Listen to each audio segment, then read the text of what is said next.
Violence, hunger, poverty and disease, just some of the massive challenges facing the small Caribbean nation of Haiti.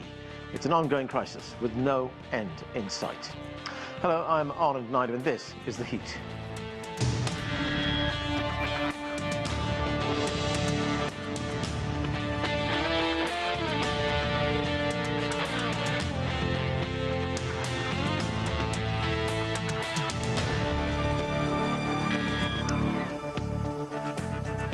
It's the poorest country in the Western Hemisphere. Now Haiti has once again descended into chaos amid widespread food and energy shortages, soaring prices, gang violence, and a new outbreak of cholera.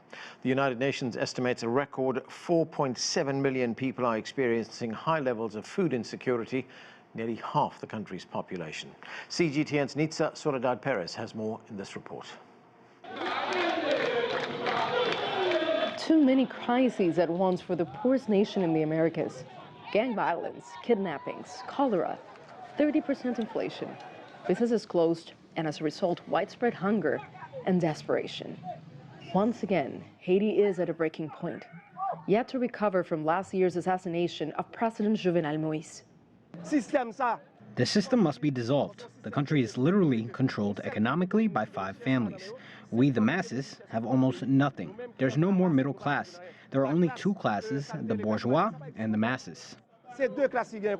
Angered by Prime Minister Ariel Henry's decision to end fuel subsidies last month, Haiti's most powerful gang took action by blocking the country's largest fuel terminal, vowing to maintain the blockade until the Prime Minister resigns and prices of fuel and basic goods come down.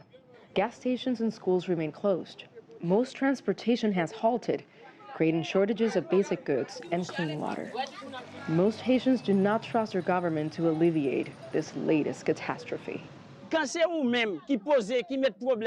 you are at the root of the problem, you gangsterize the country. There have been massacres and squandering. The 3 powers, legislative, judicial, and executive, no longer exist. As a result, you can no longer be part of the solution. The U.S. has also been a target of protests for backing Henry's rise to power in the wake of Moïse's death. The Biden administration sent an elite disaster response team to Haiti earlier this month. United Nations Secretary General Antonio Guterres backs deployment of an international armed force to Haiti in response to an appeal by Prime Minister Henry. But the Security Council lacks consensus on the plan. Instead, the Security Council unanimously passed a resolution demanding an immediate end to the violence and sanctioning gang leader Jimmy Barbecue Cherissier. The absence of the state triggers these responses from groups like these gangs, who are essentially running the country. And on top of that, who brings them guns? Who provides them funding? The private sector. Okay? So that's why some of the sanctions that are being proposed here, let's sanction people who from Florida are sending arms to Haiti, right? That should have been done a long time ago, right? How can you have a flow of arms into a powder keg like Haiti? Back in Haiti, international assistance is widely perceived as a foreign intervention. Haiti's insecurity and humanitarian crisis has prompted a massive migration of Haitians to the Dominican Republic, Florida, and Puerto Rico. Last week, 100 Haitian migrants were found stranded by smugglers on an island near Puerto Rico. Haitians fleeing deadly conditions back home are routinely turned away by the U.S. More than 25,000 were expelled between September of 2021 and June of this year. Nitza Soledad Perez, CGTN, Miami. There is much to talk about. Let's get to our panel. Jacqueline Charles covers Haiti and the Caribbean as a correspondent for the Miami Herald. Also with us is Fiammetta Cappellini. She spent 14 years as the Haiti coordinator for the AVSI Foundation and is currently their Caribbean regional manager. And Jonathas is a senior program manager with Mercy Corps in Haiti, where he joins us from the capital city of Port-au-Prince. Thank you, everyone, for joining us. Jude, let me start with you. You know, as we reported, we see energy shortages in Haiti, food shortages, soaring prices, another outbreak of cholera, and, of course, escalating gang violence. The situation has not been good for years now in Haiti, but it's taken a turn for the worse right now. How did we get to this point now? Yeah, thank you. Yes, currently in Haiti, we are facing with a multiple crisis, and it's like a progressive destruction from this past year. But despite last month, despite last days, it's worse. It's worse. The population, it's really at the end, and we have a lot of issue, a fuel issue, and we have an insecurity issue, and we don't really see the light of the solution for in this situation. So currently, it's really difficult in Haiti. The general context, it's really tough for the population, and from the past last weeks, it's the same situation. The situation, it's really fragile, and we don't really. It's a daily management for us in Haiti. Daily management to see how things are going every day, every second. So it's really tight. It's really difficult. So, Jude, you were there in the capital, Port-au-Prince. Give us a sense of what it's like on a daily basis. I mean, is there anything functioning at all? No, not really. The city, you know, the public transportation, it's like died because of the fuel issue. We don't really have public transportation. Schools are closed, and same for the public institutions also. They are closed, and even the commercial bank, they are operating only 3 days per week. So it's like it's not a normal life in Haiti now, at Port-au-Prince especially. And the big one is also the insecurity issue. For us at Mexico, for example, each day it's a daily management to see all the streets how do we have to go in the streets. You know, it's really stressful for us, but really it's the life, it's not easy now. The life is not easy. Everything is like closed, and we don't really see the solution yet. But yes, the situation, the general situation in Haiti, in the capital, especially Port-au-Prince, it's really complicated. And Jude, one other point, there have been calls for foreign intervention in Haiti. We've heard that from the United Nations Secretary General. We've heard it from others as well. Some people say we need that in Haiti to stabilize the situation. Others say no, that would amount to a foreign intervention, and that's the last thing that Haiti needs right now. But what is the feeling in Haiti? Is there support for a foreign force to enter the country? It's a divided opinion. Some people agree we need, some other not. But generally in Haiti, we have that kind of intervention, but always we see the solution. So I think, yes, most of Haitians say that the solution should be local. The solution should be driven local by the national actors, because most of the time we make we bring the same solution for Haiti, so kind of short solution, but in terms of long-term solution, we have to address the long-term solution, the long-term problem in Haiti. Most of the time we really reflect on the consequences, but we don't really see the causes of the result we have now. So it's a divided opinion. We have opinion in terms of for this intervention, but most of the people in Haiti don't really agree because of the last experiences we have with the staff of action. Fiammetta, you have been in Haiti for 14 years. You represent the development NGO, the AVSI Foundation, and during that time you have witnessed political turmoil in the country, economic turmoil in the country. You've seen the deployment of peacekeeping forces in the country, and you've seen the violence that has swept the country as well. So put this in perspective for us. How does this situation right now compare with what you've seen over the last 14 years? I can tell that on our side, what we are witnessing right now is the worst situation we ever seen there. I can remember in 2006 and in 2008 the intervention of the UN Peace Corps was a military intervention, very hard and strong in the country, but the violence was not at the level we are seeing right now. So it's really the worst crisis we ever seen in the country. People are really struggling to respond to the basic needs.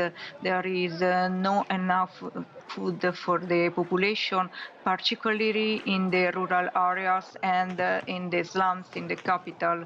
And services are not functioning, no school, no health care for people. So it's really a very, very bad scenario right now and for the close future for the country.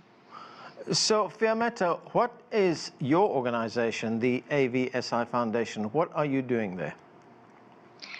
We are several interventions in the capital, particularly in the slums, Cité Soleil and Martissan area, also in the rural area. Our organization historically work in agriculture development, education, child protection, but right now we are focusing on humanitarian aid because this is the need, the most important need to respond to.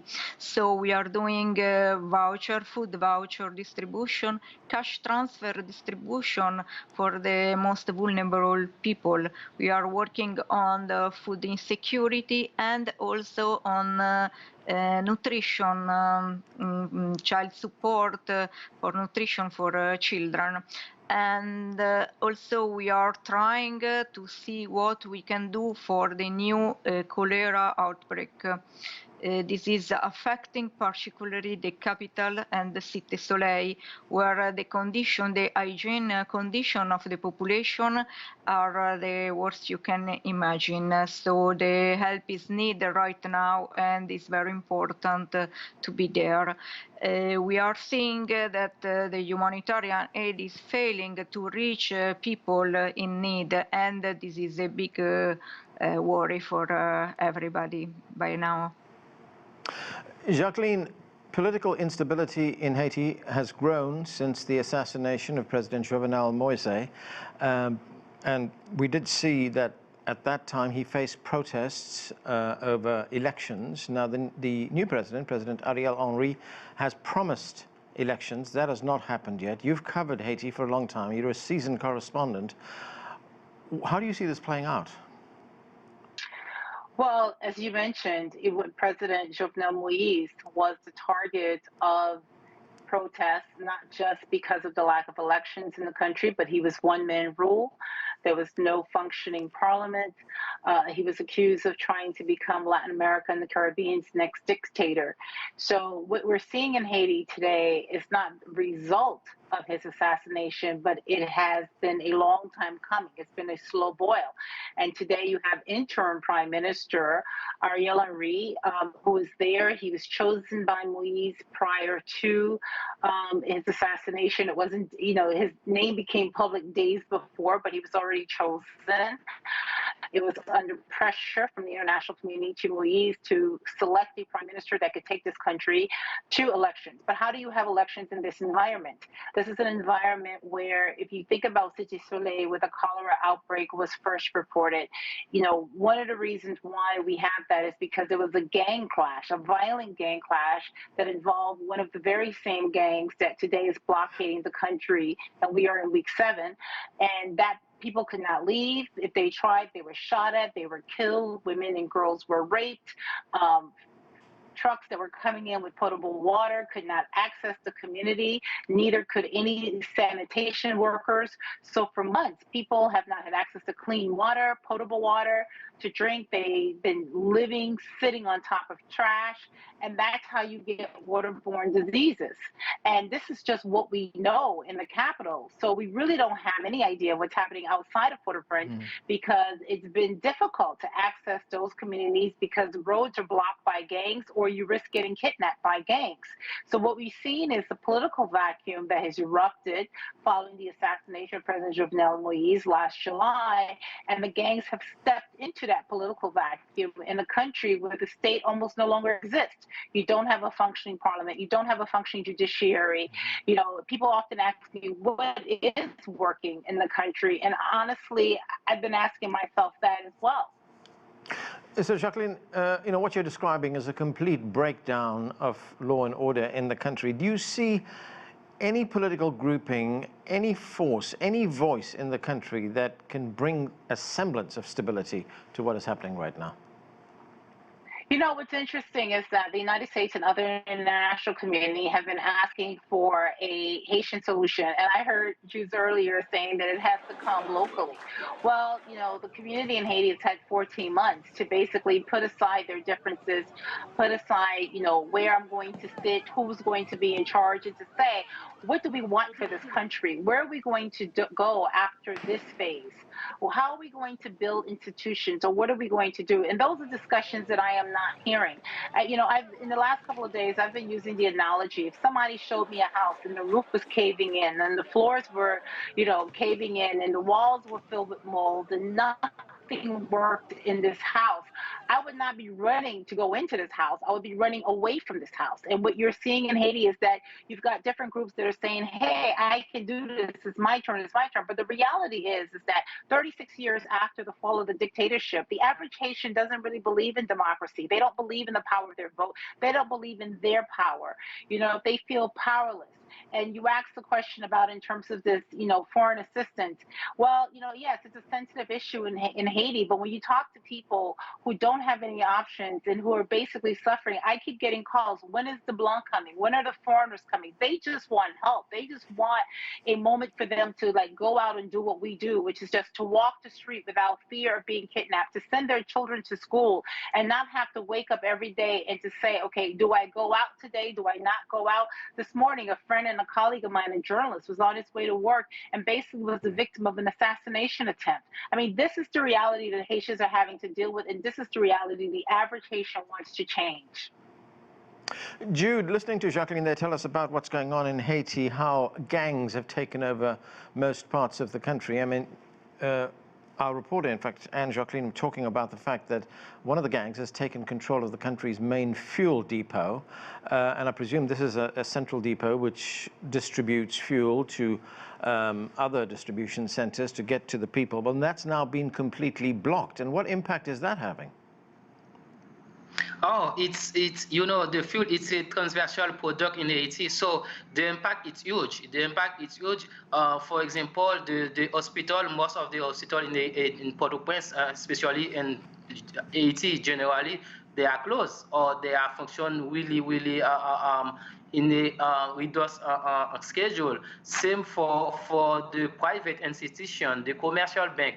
Every institution now it's like not function because of the situation. And even for example, our organization like Mercy Corps, same. We can't function every day now. And in terms of food access also, we have a lot of all the institutions, the impact is huge in Haiti because of this situation. And Jude, one other thing, on Friday, the United Nations General Assembly adopted a resolution calling for an end to the violence, and they also want to impose sanctions on one of the big gang leaders in Haiti, one of the most powerful gang leaders in the country. And as I said, the United Nations also wants to see foreign troops being sent into the country. I mean, as you pointed out earlier on, Haitians would like to see a local solution to the problem, but is there any role for international forces here? I mean, how best can the international community help Haiti at this stage? I think relationship between the international actors and the... Okay. Our apologies, we're having problems there with that link to Jude. Let's go to Fiammetta. You were talking about cholera earlier on, and we see that cholera is on the rise, and we know that a sizable part of the island is now isolated, and they don't have any access to health care whatsoever. The United Nations Special Envoy Helen Lalim. She had this to say. Let's listen. As undocumented cholera cases tear through parts of Port-au-Prince, particularly in Cité Soleil, gangs continue to blockade the Vareux terminal where most of the country's fuel is stored. The consequences for Haiti's basic infrastructure have been severe, disrupting operations at the country's hospitals and water suppliers and impacting cholera response. Without fuel, waste is not removed from neighborhoods, while torrential rains promote flooding, which mixes with refuse to create insalubrious conditions ripe for the spread of disease. So, Fiammetta, how serious is the situation? What are you seeing?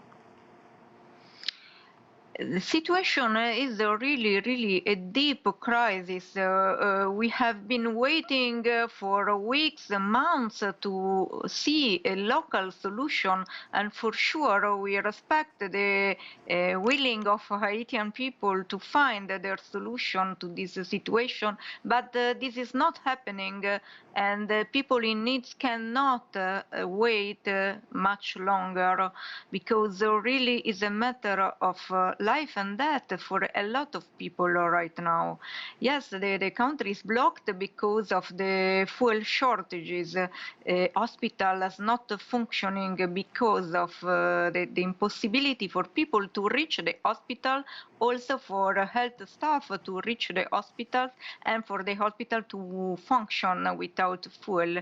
But it's not the only problem, is that the lack of governance, the lack of power, the control of the violence in this country is going from bad to worst, starting in 2018, and now is really an untenable situation. So what we see is that something has to be done right now. It's too late for a lot of people. We cannot wait longer than that. Jacqueline, there was a United Nations report that was released last week, which said that children as young as 10 years old and elderly women are being subjected to sexual gang violence, and in many cases they were raped in front of their families, in front of their parents, where children are concerned. What can you tell us about this? Yes, the UN, I mean, it was a very grim report about how the gangs are using sexual violence as part of a weapon. And you know, when I hear reports like this, and I think about that other side debate that's been taking place about negotiating with the gangs, right? And you say, well, how do you negotiate with people who are doing this? How do you how do you bring this back? And we've seen like horrible videos of some of the things that have occurred. I mean, today Haiti is losing an entire generation, you know, not just because of the sexual violence and the gang violence, but imagine, I mean, school has not been able to start because of this ongoing current crisis. And for your listeners to understand, this is a country where the electric grid doesn't really work. So fuel is very important. It's central to everything because almost everyone is operating on a generator. So I've heard reports about, you know, pregnant women who can't get C-sections because there's no fuel. So you ask yourself, how many women have died in childbirth in these last 7 weeks because of the lack of fuel? How many children have died because they can't get, you know, potable water because the companies that treat water basically said we can't produce any water because we don't have any left. You know, in the United States and elsewhere, we think of fuel, but we have other alternatives. But in Haiti, if you don't have fuel, everything just grinds to a halt. And Jacqueline, one other issue that Haiti is facing, and you've done a considerable amount of reporting on this, is in addition to cholera, the other big healthcare crisis is cancer, cervical cancer, to be more specific. What have you found? You know, cervical cancer is a disease that is curable, you know, in the modern world and in a lot of other countries because you have radiation machines. So imagine in Haiti, a country of 12 billion people, and there's no radiation, you know, that's not even the ability. So you have women today who are dying of a disease that is curable because they don't have not just access to health care, but they don't have the tools that are needed. And when we talk about access to health care, again, when when I did my project just a couple of years ago, the women that I was dealing with, who had cervical cancer, her biggest concern or her biggest challenge was finding money to pay for a bus in order to get to this hospital in Miami, in the central part of the country. So today, think about it, a woman who has to go get chemo, not only is there an issue about her probably not having the bus fare with rising prices of food and everything else, inflation over 30%, but the bus isn't running because there's no fuel. And as you heard, hospitals are closing or they've shut down their services. And some of those, Miami is still functioning where women can get treatment. But there's a huge challenge in just getting to that hospital given the current insecurity that exists. Jude, I'm glad that you're back with us because I want to ask you about the widespread violence that we saw this past summer in the capital, Port-au-Prince, where you are right now. It was very brutal, gang violence. Who are the gang leaders and where are they getting their support from? I mean, we heard in our report at the beginning of the show, one of our reporters tell us that a lot of those weapons are coming from Florida and it's being financed by private citizens. We don't really have evidence of everything we heard in the radio or in terms of rumors. But what we know, it's beyond all of these gang leaders, we have a story of inequality, a story of injustice, they have a story. So we don't really have all the information in country to say this person financed a gang leader or not. But what we know, it's really the causes of a lot of situation like inequality, corruption, injustice, and we have this kind of situation. But I can't say, okay, who is founding the gang leader or not. Fiammetta, as I said, you've been in Haiti for 14 years. Your organization has been present there, and you were telling us about the kind of work that you do. What do you see in the near-term future? It's very difficult to see a future right now. We are seeing the present and all the work we have to do. It has to be done. For the future, we are really hoping that the humanitarian access to the most vulnerable community could be ensured. It's a problem right now to bring help in some of the slums, some of the areas in the capital. And this is a problem for everybody. So we are really hoping to reach this access for humanitarian help to reach people. Okay, and that's where we have to leave it. Thank you to all of you for being with us. And that is it for this edition of The Heat. I'm Anand Naidu in Washington, D.C. Thank you for watching.